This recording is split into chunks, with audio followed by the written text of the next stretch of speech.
What is going on, Peacemakers, and welcome back to my channel. Today we're breaking down Peacemaker Season 2, Episode 7, titled Like a Keith in the Night. This is our penultimate episode before the finale, and I'll be honest, not my favorite, but there are some unexpected surprises. There's an emotional moment that was just really important for our main character, Peacemaker, so let's not waste any time and break down this episode. Full spoilers ahead. We open immediately on the last moments of the previous episode with Chris and Harcourt at Argus. Chris finally processing the massive undeniable signs, including the literal mule of Hitler, meant he was in love with this terrible Earth and dating a fascist as he breaks things off with Earth X Harcourt. There's no time for him to explain to Earth X Harcourt why he's breaking up with her, as he immediately has to focus on an exit strategy. And that is just pure violence, as we get a pretty awesome team up of him and Harcourt taking down the security guards together. Now, the escape plan is going okay at first, but then they arrive to the main entrance where they're met by more Gunn's security guards, as Chris has to think quick on his feet and he uses his jetpack and they escape using his peace cycle to outmaneuver the bullets being shot at them. Now, I mentioned a couple weeks ago that Joel Kinnaman was only going to pop up in episode 3 based on his conversation on the official podcast with James Gunn after the Peacemaker episodes, but I was secretly hoping that he was going to maybe make one more appearance, and this would have been a great scene for him to pop up where him and Peacemaker maybe had to go toe-to-toe and Peacemaker had to take him down, but again, unfortunately, I think this was a missed opportunity. Now, back with John, who's now tied up at Augie's house, Keith arrives and Agee tells him the news about his brother. Now, we get an interesting moment here that we'll elaborate on a little bit later, but Auggie tells Keith that at some point he had a brief interaction with the other Earth Auggie, and he could just sense that there was some level of evil coming off of him, but again, we'll discuss that a little bit later. But right now, the most important thing for them is they can't allow the other Chris, our Chris, to potentially let out that they have a dimensional chamber, so their plan is in place to capture that Chris before that even happens. Now, back with Harcourt and Chris, we have a moment where we dip into the 90s, where we have this slow motion sequence on the peace cycle. We see Harcourt laying her head on Chris's shoulder and the music's playing in the background and we have her grabbing his hand. Chris is in total disbelief because of this small moment of intimacy. Despite all the chaos going on, this is a moment he's been waiting for to get close with Harcourt. But unfortunately, it doesn't last long as they're now surrounded by the police, but suddenly the cavalry arrives in the form of Auggie and Keith. Now, they kill the police to avoid the police getting their business out there, and they demand Chris and Harcourt join them if they want to live. Meanwhile, back with the A-Team, and that is our two Adrians, Earth X Adrian explains to our Adrian what the Sons of Liberty do on this Earth, and he confirms what we already knew.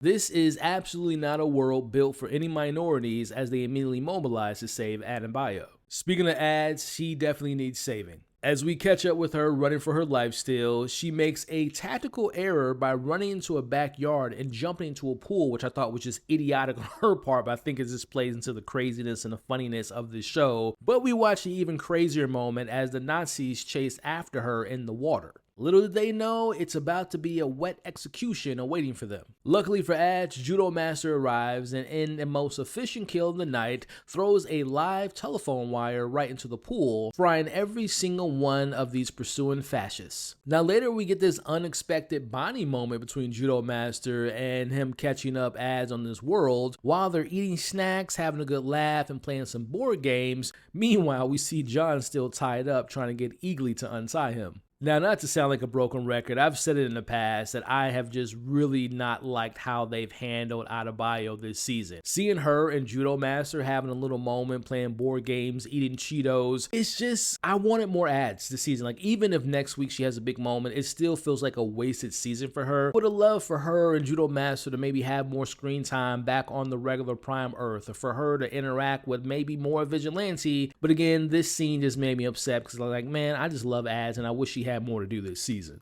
Now, as the evening approaches, back at the house, Chris tries to explain everything that led him into Earth X and how their Chris died and why he decided to come back and stay. I wanted to feel what it felt like to have a family.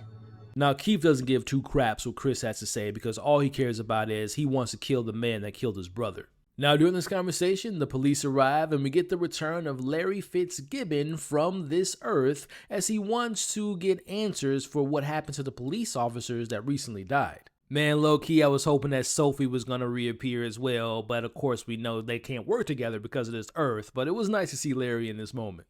Now, Larry ultimately gets rejected by Auggie from entering his house to look for Chris. Now, in the distance, Ads and Judo Master are outside the house as both Adrians arrive and they try to figure out a way to get into the house. But before moving on, I did want to see maybe another round between Adrian and Judo Master based on what happened in season 1. But again, anytime Adrian was on screen, it was just pure entertainment. But here's where the real revelation comes in the form of Earth X Auggie revealing who he is as a person.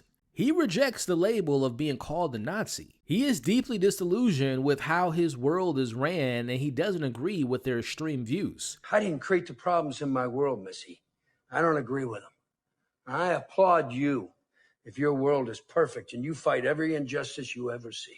He even hears how they brought a black woman in Ads into his world, and he scoffs at Keith for chasing her. He's not a good guy for murdering those cops, but he seems to not be anywhere near as evil as the Auggie from season 1. He even offers them a safe passage back to the dimension if they promise to never return, even though our Chris is indirectly responsible for the death of his son. Which, by the way, Auggie does admit that his version of Chris, his Earth Chris, wasn't a good guy. He loved his son, but he knew that he was a bad person. Now, as Auggie delivers a surprisingly heartfelt speech about right and wrong and proving that even across dimensions, Peacemaker Dad has emotional depth. But as soon as he started talking about how good of a person he was, I knew something bad was coming, and that thing is in the form of Adrian, who doesn't care about the speeches. In perfect vigilante fashion, he crashes through the window and murders Auggie with zero hesitation. Man, the Auggie morality arc lasted for what, about 5 minutes? Now with Auggie dead, the race to the dimensional chamber is on. Now with the police swarming the house, and just as everyone's about to head back to their Earth, Keith, blinded by vengeance, bursts through the wall and attacks Chris. Now the crew saves Chris and they dogpile Keith, relentlessly beating him up and almost killing him. Now this is where the episode, and this is what I wish the season would have been a little bit more emotionally satisfying.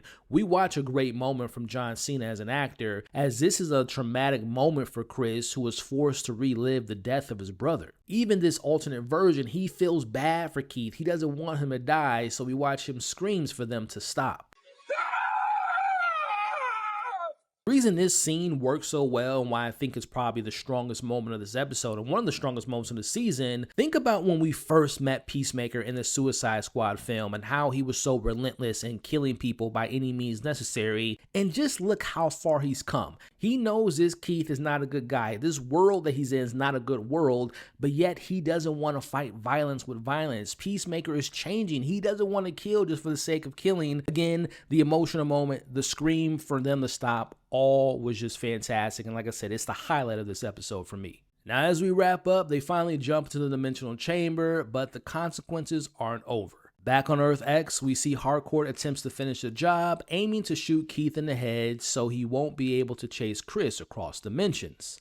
But just in the nick of time, the police come back again, forcing her to escape and leaving Earth X and Keith alive, who's crying in the back of an ambulance. Now this to me guarantees a future villain driven by revenge for his father and brother. I don't know if that's going to be an episode 8 finale or if this gets greenlit for season 3. I definitely hope that there is more to this Keith storyline in the near future. But also, I can't go without mentioning, seeing the two vigilantes saying goodbye to each other was an awesome moment. And I'm not going to lie, for a split second, I thought that one of the Adrians was going to die and maybe the other Adrian was going to come into our Earth, or maybe Earth X Adrian was going to want to come to Earth to kind of live in a better world. But we didn't see that happen. Now, while all that was happening, back on Earth, Rick Flag Sr. and Sydney, Lex Luthor's tech expert who literally wrote the book on dimensional connectivity, were already tracking them while all this was going on. Now in our final scene, we see Rick Flag Sr. meets the returning group, and Chris, he immediately throws himself under the bus to protect his friends, telling Flag that the others came to the other world to steal the technology back and to capture him. As our final scene shows Chris, now arrested, being taken away by the Argus agents. Now, like I said up top, I thought this was a pretty underwhelming penultimate episode, but I still have to highlight how I thought the emotional beats were the best thing and really the saving grace of this episode for me. Whether it be the Auggie twist, where he doesn't believe in the Nazis' ideology and he's actually a good person, and the fact that we saw how that affected Chris and he actually wanted to stay behind again because this Auggie was a good guy. I thought for a second there it was going to be revealed that Auggie was actually his father from the real Earth, but at some point they switched places to experience the different worlds, but obviously that wasn't the case. But the moment where Chris tries to stop his friends from killing his brother, who wants to kill him for killing his brother, was a great moment again for Peacemaker. So again, the emotional depths, of course, seeing Adrian's on screen is fantastic. Adabio having a moment with Judo Master, like that stuff was the strongest point for me in this episode. You know, one of my biggest issues with, again, I appreciate the Auggie reveal, but think about if we would have spent more time with Auggie in the other Earth. Like, I just think about those first few episodes of the season, how we were honestly just kind of lollygagging and just kind of hanging out.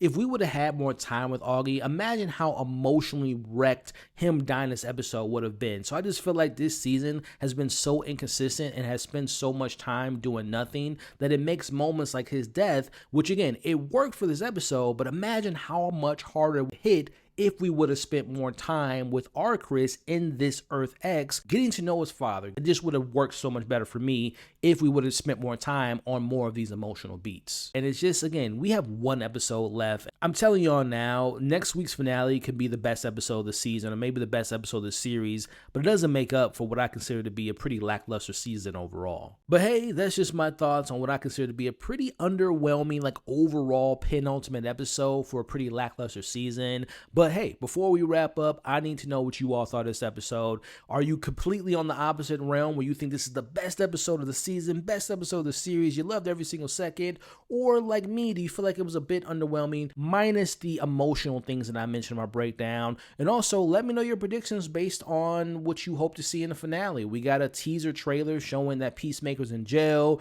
We have Rick Flag Sr. warning people within Argus, including Harcourt and John, to go across the different dimensions to look for something that I have no idea what they're looking for. Let me know your thoughts, your theories, and what you all hope to see in the finale in the comments below. Now, if you all have made it to this point in the conversation, I thank you so much for the support. Again, I haven't been loving this season, but I have been loving discussing the season with you all. So please do me a favor, put in the comments right now, #Scrabble. Now, if you all appreciate this breakdown, do me a favor, whether you're watching this on YouTube or listening to it on podcast, please hit that like button, and in doing so, also hit that hype button, which actually spreads this video to more viewers. Speaking of new viewers, I would appreciate if you all would share this video to anyone and everyone you know that loves talking about this show. And last but not least, consider subscribing to my channel and following me on my podcast. Alrighty, y'all, we will be back for the finale next week, but in the meantime, don't forget, you all are awesome, stay safe, and I'll catch you all on the next breakdown.